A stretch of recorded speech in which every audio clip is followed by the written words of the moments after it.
L'histoire de Dieudonné Mbalambala. Le petit Dieudonné n'avait pas grand-chose à voir avec le monstre qu'il est prétendument devenu. Le monstre que Philippe Tesson aurait aimé voir exécuté en place publique par un peloton d'exécution. Il y a l'injure, et après l'injure, il y a la loi, et après la loi, il y a les coups. Et vous le savez. On le condamne à la prison. Voilà, c'est la réponse que j'attendais depuis 10 minutes. Tout. Les extrémistes diront qu'on le condamne à mort, mais la peine de mort est abolie. Il faut lui défoncer sa gueule. Ce type, sa mort par exécution par un peloton de soldats me réjouirait profondément. Dieudonné était un nourrisson joufflu et jovial de 4,5 kg. Il est né un vendredi, le 11 février 1966 à Fontenay-aux-Roses, en banlieue parisienne. Son visage, comme ses mimiques, ont fait de lui, très tôt, un amuseur public. D'abord en famille, puis à l'école avec les copains, et puis, très vite, sur scène avec son ami de jeunesse, Elie Semoun. Après s'être rapidement produit dans le métro, c'est au Café de la Gare qu'Elie et Dieudonné vont prendre leur véritable envol et s'imposer sur la scène humoristique des années 90. Leur talent leur permet vite de grimper les échelons à la télé puis au cinéma et dans des grandes salles. Le jeune Dieudonné a alors la vingtaine et fait son entrée en grande pompe dans le showbiz, là où la pieuvre de l'argent et de la célébrité aveugle même les plus sincères. En 1997, Dieudonné a 30 ans. Elie, de son côté, décide de tenter sa chance aux États-Unis, d'où il reviendra très vite bredouille. Dieudonné, insensible aux rêves américains, s'installe au Théâtre de la Main d'Or et commence sa carrière en solo. Il enchaînera les spectacles à un rythme record, ce qui fera de lui, en 2021, l'humoriste français le plus prolifique avec 23 one-man shows en 23 ans. En comparaison, derrière lui, Jean-Marie Bigard en collectionne 12 en 30 ans. Dieudonné est un laborieux qui cultive sa terre sans répit. Au début de sa carrière en solo, il est encensé par les médias et par la presse. Le meilleur humoriste de sa génération, le nouveau Coluche. Il sait faire rire avec les sujets qui dérangent, et ce, quels que soient les risques encourus. Après s'être moqué des prêtres chrétiens, des extrémistes musulmans, des pygmées, des noirs, des blancs ou des asiatiques, sans jamais de problème, Dieudonné, en 2003, fait un sketch sur France 3 dans lequel il ironise sur la légalité des colonies israéliennes en territoires occupés. Cela déclenche un tollé auprès de la communauté israélite de France qui crie au scandale et demande très rapidement l'annulation de ces spectacles. Le puissant lobby israélien le condamne à une mort médiatique et financière, doublée d'une haine viscérale inspirée principalement par sa couleur de peau. Pour Israël, Dieudonné n'est pas un être humain, c'est un singe à qui il faut intimer le respect.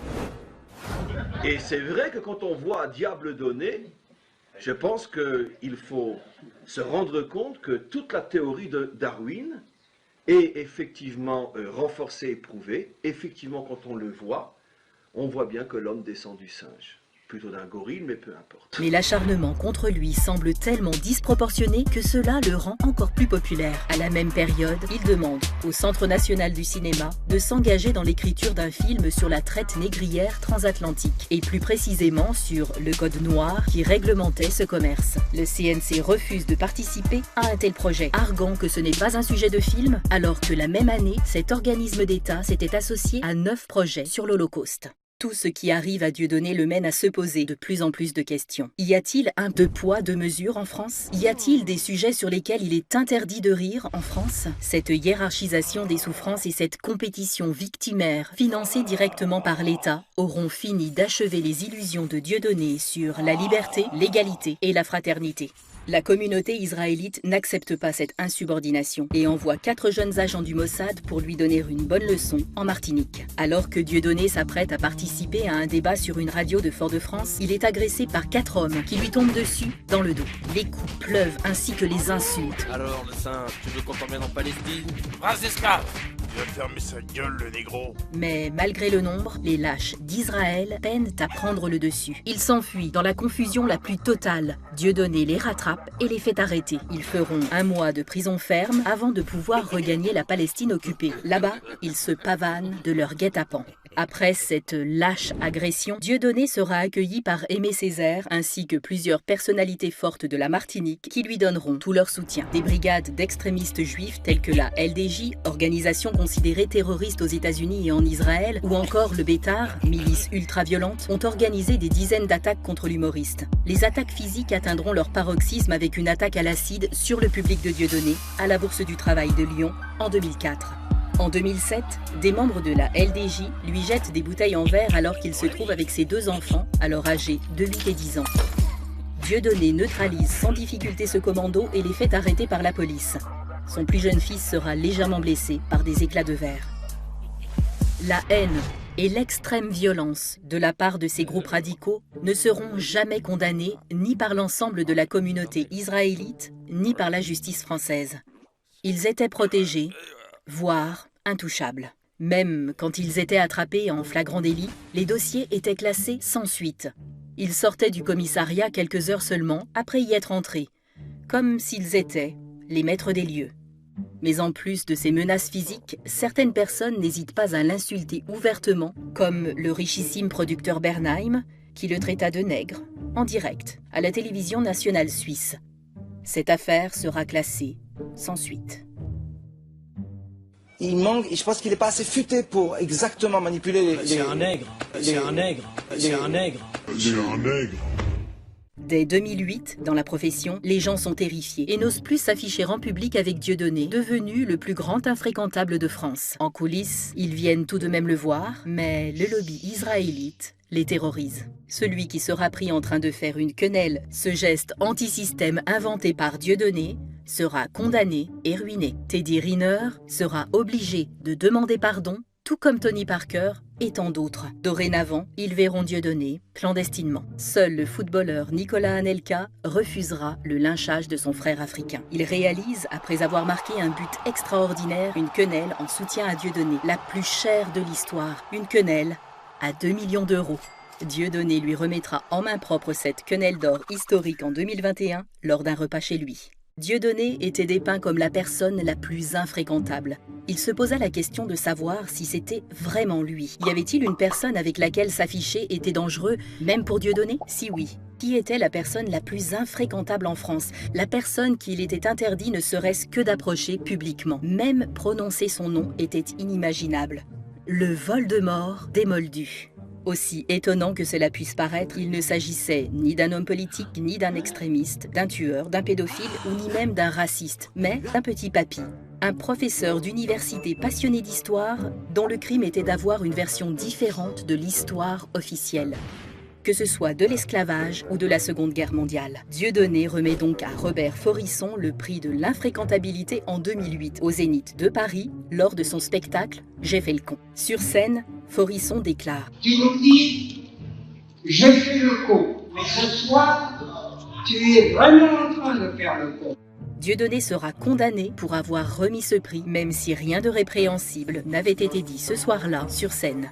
Il sera condamné pour injure par mise en scène. La Cour européenne des droits de l'homme validera cette injustice. Dieudonné est un nègre breton qui n'obéit pas. L'Europe doit s'en prémunir. Il pourrait bien être l'avant-garde d'un continent en colère. Pendant ce temps, Dieudonné se retrouve sans annonceur, sans aucun projet au cinéma et sans organisateur de spectacle qui représentait ses principales sources de revenus. L'objectif était simple. Après avoir échoué à le tuer physiquement, ils devront le finir économiquement. Annulation de tous les projets cinéma, des pubs, des comités d'entreprise et des organisateurs à l'international. Mais Dieudonné, contrairement à ses comparses du showbiz, n'en avait pas grand-chose à faire de perdre l'ensemble de ses revenus et poursuivit son chemin de pèlerin de la farce et du bon mot. Il est important de comprendre que, contrairement à l'idée que les médias mainstream veulent faire passer, Dieudonné n'a aucun intérêt économique à continuer de rire sans se censurer. Il fait le choix de perdre beaucoup d'argent, mais garde sa dignité. Dès 2009, il trouve le moyen de toucher son public directement via les réseaux sociaux qui n'étaient pas encore aussi contrôlés qu'aujourd'hui. Il cumule alors des dizaines de millions de vues et de partages. Le peuple était derrière Dieudonné malgré la meute médiatique qui voulait le bâillonner. À la même période, harcelé de toutes parts et interdit de salle, Dieudonné va se lancer dans une tournée en Dieudobus, un bus transformé en salle de spectacle pouvant accueillir 70 personnes. Il joue jusqu'à a 4 représentations par jour et participe à de nombreux festivals, comme par exemple le festival d'Avignon, aux grandes dames des organisateurs. Tel un Molière des temps modernes, lui et sa troupe vont écumer les routes de France afin de faire rire un peuple fatigué par les privations de liberté. L'aventure du Gaulois réfractaire continue jusqu'en 2014,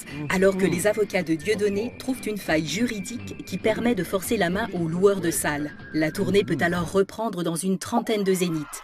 Les salles se remplissent 2000, 4000, 6000 et même 8000 personnes au Dôme de Marseille. Les autorités ne sachant plus comment gérer le phénomène Dieudonné sous la pression d'Israël, le président de la République, via le ministre de l'Intérieur Manuel Valls, rédige une circulaire destinée à tous les préfets de France afin de faire interdire les spectacles de Dieudonné encore. Avec cette circulaire, Valls provoquera un débat judiciaire qui finira devant le Conseil d'État et donnera lieu à une décision qui fera date, la fameuse ordonnance Dieudonné du 9 janvier 2014. Tout commence à Nantes, alors que 2 décisions de justice au tribunal administratif en faveur de Dieudonné tombent la même journée. Manuel Valls, 4 heures avant le spectacle, fait passer une procédure d'urgence au Conseil d'État pour un spectacle, première dans l'histoire de France. Les avocats de Dieudonné étant à Nantes, impossible de rejoindre Paris à temps. Ils ne pourront pas exercer son droit à la défense, ce qui est parfaitement illégal. Mais peu importe, la loi n'est plus d'actualité. Ils jugent un spectacle d'1h30 en 1 heure et sortent 15 pages de décision juridique en 30 minutes, ce qui est techniquement impossible. La circulaire avait probablement été préparée en amont, avant le passage devant la Cour. Cette décision est unique en son genre, complètement anticonstitutionnelle et illégale. Cette ordonnance va interdire a priori les spectacles de Dieudonné, c'est-à-dire avant que le spectacle ait lieu, ce qui bafoue le principe de présomption d'innocence. Toute la procédure se base sur la notion de dignité humaine qui interdisait le lancer de nains. Le parallèle va faire débat. Le Conseil d'État pouvait-il comparer l'expression d'un humoriste nègre avec le jeté d'un nain? Le débat a été porté devant la Cour européenne des droits de l'homme qui devra trancher prochainement. Il faut alors que Dieudonné trouve une solution. Puisque le spectacle Le Mur est interdit, il met en place un nouveau spectacle en 1 semaine nommé Asuzoa, contournant donc toutes les interdictions sur les salles mises en place par Manuel Valls. Le Premier ministre est furieux. Il décide de faire bloquer arbitrairement le théâtre de la Main d'Or. Plus de 200 CRS encerclent alors la salle, empêchant le public d'y accéder. Le passage de la Main d'Or est complètement interdit au public et à la circulation. Cela durera près d'1 mois. Devant le non-sens et le coût démesuré, Manuel Valls fut obligé d'abandonner cette méthode. Dieudonné reprendra sa tournée, bien qu'à chaque date, un interdit se présente. Ce sont plus de 100 procédures en quelques trimestres. L'idée est aussi de le détruire économiquement, le forçant à avoir des avocats permanents qui doivent se présenter à chaque audience. La présidence décide alors de changer de stratégie. Gros moyens publicitaires contre Dieudonné, diabolisation du geste de la quenelle, affiché comme antisémite, sans réelle explication. Juste pour avoir fait une quenelle, des dizaines de citoyens vont perdre leur emploi, des élèves se font renvoyer de leur école, des militaires sont limogés, des citoyens se retrouvent à la rue. C'est ce que vous risquez si jamais vous postez une photo avec Dieudonné ou que vous lui donnez du soutien sur les réseaux sociaux. Cette politique de la terreur, digne de méthodes souvent associées aux nazis ou à l'URSS, a pour objectif de terroriser ses fans pour que tout soutien à Dieudonné soit réduit au silence. Ils mettent également en place la méthode Al Capone contre Dieudonné.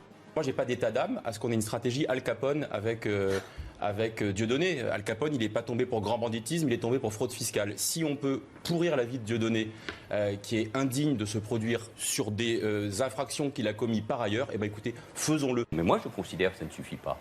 Qu'il faut aller plus loin, au-delà des actions en justice, des plaintes qui sont menées. Et nous devons aller désormais jusqu'au bout. La justice, les services fiscaux, mais bien au-delà. On lui interdit les banques et tout moyen de paiement.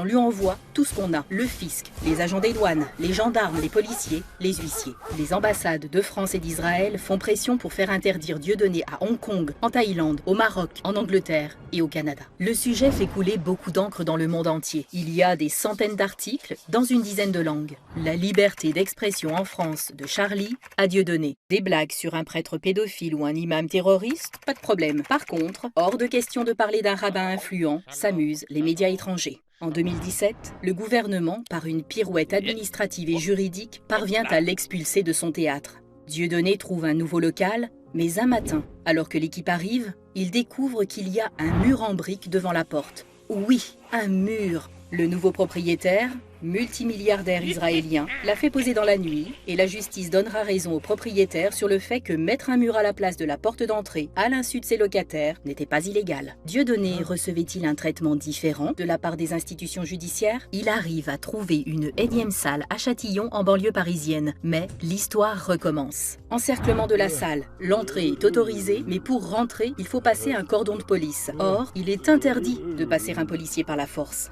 Dieudonné grimpe alors sur un local à poubelle et joue son spectacle dans la rue, au-dessus des CRS qui l'encadrent. Le public est hilar et les flics regardent leur pompe honteux.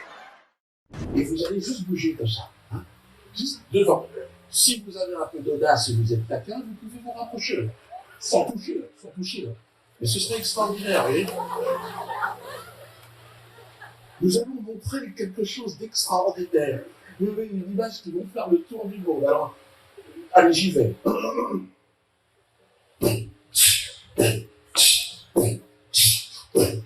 Bien. Allez.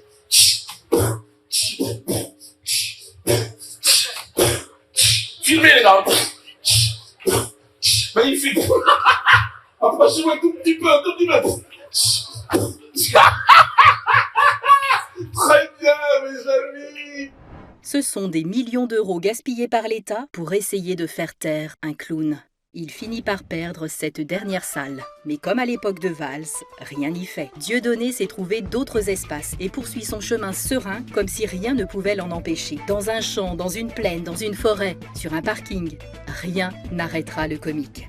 Impuissant, le lobby médiatico-politique décide alors de passer à la barbouzerie et motive l'un d'entre eux à passer à l'action. Le 30 juin 2019, Gilles Catalan, médecin de profession, défonce la barrière d'une vaste propriété privée dans laquelle Dieudonné a décidé de donner son spectacle. Cette propriété qui appartient à des amis de Dieudonné se trouve à Neuvy-Sautour dans la région d'Auxerre.